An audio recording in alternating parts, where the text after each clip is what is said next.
ఓం నమో వాసుదేవాయ. మన subscribers and viewers అందరికీ రాఖీ పూర్ణిమ శుభాకాంక్షలు. ఎక్కడైనా రూపాయి పెడితే రూపాయికి రూపాయి లాభం రావడం చూస్తాం, పోనీ ₹2 లాభం రావడం చూస్తాం.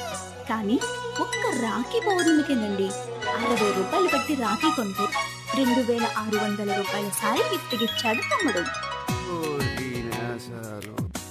ఇంకా మా అబ్బాయి విషయానికి వస్తే వాళ్ళ అక్క వచ్చి రాఖీ కట్టింది. వీడి కోసం సురుచి తాపేశ్వరం నుండి కాజాలు కూడా తీసుకుని వచ్చింది. వీడేం గిఫ్ట్ ఇచ్చాడనంటే, ఈ మధ్య కాలంలో మా రేవతి నా స్ట్రైట్నర్ చూసి నీది చాలా బాగా వర్క్ చేస్తుంది, నాదంతలా లేదు, బ్రాండెడ్ అయినా సరిగ్గా వర్క్ చేయట్లేదు అని చెప్పింది. సో తనకి కూడా ఒక కొత్త స్ట్రైట్నర్ అనేది పర్చేస్ చేసి ఇచ్చేసింది. ఇక్కడ కనిపిస్తుంది మా అక్క మా అన్నయ్య. మా అక్క మా అన్నయ్యకి రాఖీ కడుతుంది. ఒక దెబ్బకు 2 పిట్టలు అన్నట్టు అక్క ఆశీర్వాదంతో పాటు పెద్దమ్మ ఆశీర్వాదం కూడా తీసేసుకున్నాడు అన్నయ్య. అది ఏం గిఫ్ట్ ఇచ్చారో చూడండి.